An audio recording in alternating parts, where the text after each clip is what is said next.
I grew up in a very rural area. I was outdoors all the time.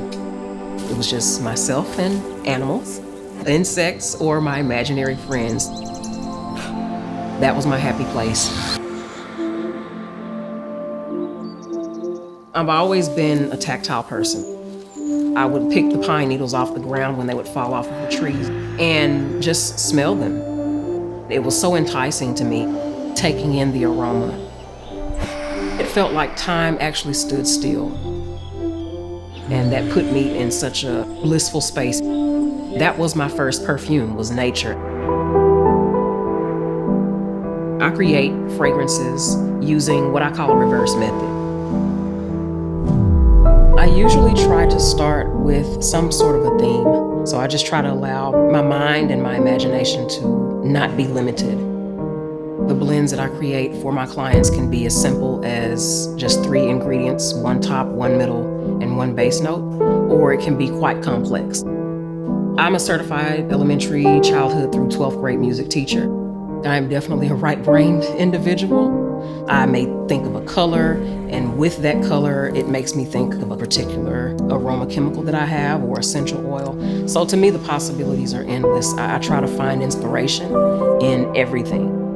I started beta testing on myself, and I was like, okay, I may be onto something here. So as Pink MahogHany grew, I did make a very hard decision, and I ended up actually teaching part-time, and it allowed me more time to devote to Pink MahogHany. There are not a lot of perfumers of color, especially female. I bootstrapped my business. I started blending every night. It was a lot of sleepless nights. I used every piece of finance that I could, no loans, whatever I could save from my checks went right back into the business. So from there, I opened my Etsy store. Over time, more people were finding out about the brand.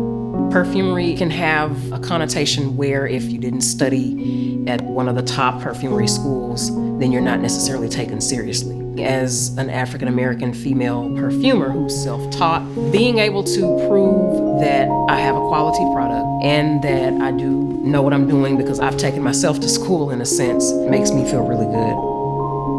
One of the main challenges that I found as a small business owner, opening an account with a bank was not the issue. It was trying to obtain credit. When I found out about Nearside, I really loved the fact that they offered the business credit, and it allowed me to make those purchases, and I was able to get things that I needed in a short amount of time. It was very convenient for me to have that as an option.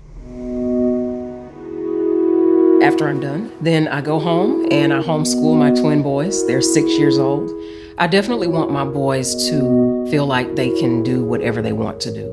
They don't have to limit themselves and feel like that may be out of my league or I may not be able to obtain that. I want to definitely foster that, and having the time freedom of being an entrepreneur is one way to allow me to give back and pour back into them.